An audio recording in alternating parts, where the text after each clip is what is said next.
Peggy Troetti. I think we've read for you before there, Peggy, and Peggy, her husband Bill, has been past 5 years now, and it'll be this month. So 5 years, November, is that November? Or would it be? It's when we're working from the archives of the group, it could have been last month actually, it could have been October, but as far as I know it might be this month. Anyway, either way, it's 5 years, and I just wonders if she'd be grateful if we can offer a bit of help there. So that's what we're here for, isn't it? We're here to help. So what we'll do is we'll ask Bill to join us and see what he's got to say to you there, Peggy.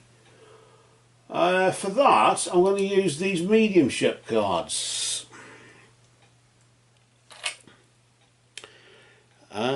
Each one of these cards has a pre-written message on it, so it's like, I don't know, I suppose you could say it's like a phrase book from the other side, isn't it? I often call it that.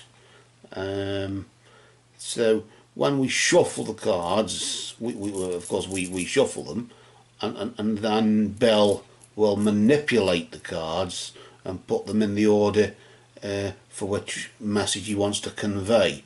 And then when we split the deck where it's at its strongest point in the centre, that's where the energy will be at its strongest. Anyway, to do that, we just get the cards, and as we shuffle them, we just simply say, Spirit of Bill, we ask for your presence. Commune with us, Bill, through these cards, and move among us.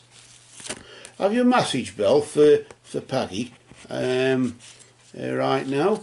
Given that you've been in the Summerlands for 5 years, it'll be 5 years this month, have you got any message there for Peggy? Spirit of Bill, we ask for your presence. Commune with us, Bill, through these cards and move among us. Spirit of Bill, we ask for your presence. Commune with us, Bill, through these cards and move among us. Blessed be to Bill and all absent friends. And we just cut the deck there, and that's where it's split, isn't it? And that's where Bill has left his message. So we'll just move them to the side here. And first of all, we welcome you, Bill, to our sitting. Welcome you. We thank you for your time. We thank you for your energy, and we thank you for your love and the message that you brought there for Peggy. So let's see what's going on here, as you'd say. I normally initially draw 3 cards. I deal out 3 cards initially. If we feel any more coming out, then we go for it. So we'll see where we go after the 3 or whatever.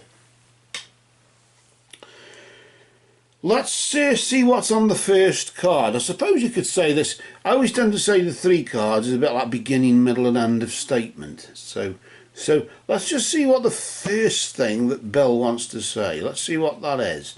What we'll do there, Peggy, we'll flip the card nice and slowly, not too sharp there, just enough not to disturb its energy, just out of respect for Spirit, out of respect for Bill, and there we've got that first card there. And Bill's just saying he's just saying, Peggy, he's just saying, believe in yourself. You can do this, and I know you can. I know you can do. I know. Yes, it's hard. It's been. I'm sure it's been hard for you over the past 5 years, but I know you can do this. I believe in yourself. Just like how I believed in you, you believe in you. And by you believing in you, me believing in you, it means that we're together believing in you. That's what I'm sort of getting that from that, as silly as that seems. Um, let's see what else. What's in this other card here? Let's see what he'd like to add there.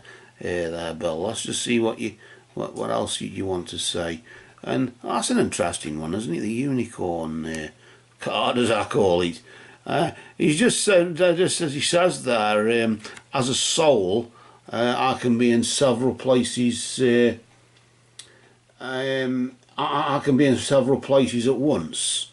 So I can be sitting with you now, as I am there now with you, as we're having this little chat, and also if you're in the kitchen making a cup of coffee or something like that, or cooking the meal or doing the washing up or whatever, I can be there with you as well. I'm there whilst we're talking. As he's sort of saying, whilst we're talking now, I'm probably with another member of the family, just watching over them as well. I mean, I'm everywhere, because my spirit is dimensionless. It's not three-dimensional anymore. I'm not trapped in a three-dimensional body. It's like as if, really, Bill, isn't it? As if we're prisoners in the three-dimensional world because we're stuck in one place, aren't we? And it must be fascinating to be in more than one place, as you would say. I suppose you could say it's a bit creepy. The thought of it's a bit creepy, isn't it? But when you think about it logically, of course, there's nothing really creepy about it. It's just a different way of doing things, isn't it? You might go out in a t-shirt one day, t-shirt and jeans one day, and then another day you might go out in a suit and tie, or something like that. But it doesn't mean anything. You're still wearing clothes. You're just doing it differently. Let's see what's going on in the next card there. The third part. I sense one more card wants to come out as well, or Bell wants one more card, don't you, Bell? After this one, so we'll just see what this one is first. He's just saying there. He's just saying, "I'm sorry. Please forgive me, Peggy. Please forgive me. I'm sorry. I don't know what that's for, Bell. I get a sense he's just sort of maybe apologising for not being able to be there. Although it's his anniversary, 5 years coming up there, I'm not able to be there. But that's a silly thing to say, really, isn't it? Well, that you wouldn't be able to be there because you are there now and you're here now anyway. So you haven't really gone anywhere, because we know where you are. And they always often say, well, when we lost Bill, you know, it's never been right since. And really, when you think about it, if you know where Bill is, which Bill, you're in the Summerlands, of course, that's where you're communicating from now, you're not lost because we know where you are. And that's... But nevertheless, you're sorry, I don't know what this is about. If this is a personal thing between you and Peggy, then that's fair enough. But I want to just pull this one more card that you said, or that we felt was sort of necessary to come out. Oh, that's I like that one. That's the one with the flag on it. I call it the flag card, and I'll tell you why. He just says, "I am here helping you. I'm sorry. Please forgive me, Peggy, but nevertheless, I'm here helping you. I'm helping you to cope. Believe in yourself. You can do it, and I'll be there too with you, believing in you." And that makes two of us, not just one. As a soul, I can be in several places at once. I'm sorry, Peggy. Please forgive me, but I'm here helping you. That's what it seems as if it's saying there, as if there should be a book card somewhere or something like that. And the flag, of course, is what moves, the flag or the wind. Now, the answer is, of course, it's the mind that moves. But I try and answer the question, what moves, the flag or the wind? Don't get diverted by it's the mind that moves. That's just a diversion answer, just to help you escape the reality of knowing the answer but not being able to answer the question. And maybe that's the key to it, isn't it, Bill? There are just some things that we don't know on this plane because we haven't experienced it, and we can't experience it until we move on and then experience it, and then we can understand it. But we can't understand it now. But because we don't understand it doesn't mean it isn't real, and that's just what it is, isn't it? There was a time when we couldn't read and write, and a lot of adults can't read and write. But it doesn't mean there's anything magic about for those who can. It just means that bit of catching up to do, maybe. I don't know. Why I thought of that, I don't know. It's just an example, a lousy one, I suppose. Anyway, Bill, it was great. You got a great energy. Anyway, at least you're honest there. What you're sorry for, I got a sense you do feel guilty that you went. Because I'm the first one to go. I'm sort of hearing because I was the first one to go, or I'm the first one to go, and really not that we were. You would have been happier if you were the first one, and then you wouldn't have to set back with the grief and what have you. I got it. That's the reason. Although it's a silly reason, I suppose. Nevertheless, it's I suppose an understandable, logical one. It's a well thought out one. Nevertheless, that's the way it is.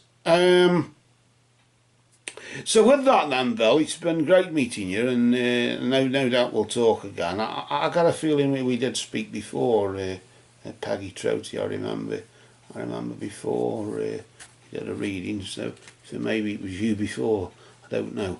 But it was nice to meet again anyway, if that was what we're now doing. Or is what we're now doing, that correction. Well, we'll just get your cards there, Bill, if you don't mind now, and I'll just put them all in just nice and neatly in a pile there. Just place them just like that. And then what we're going to do now is just simply say that love is the law, love is the bond. Merry did we meet, merry do we now part. And Bill, merry may we meet again. And we just get the rest of the deck and we'll place them on top of your cards there, Bill. Bye for now, and rest in peace until next time, until we meet again.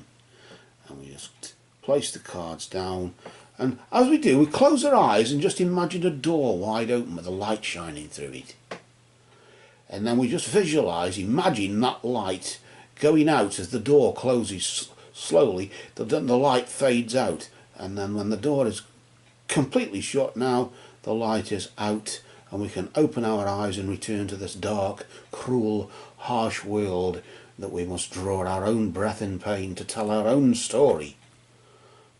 But until then, with the occurrence more and less which are solicited, the rest is silence. Blessed be to Bill and all absent friends.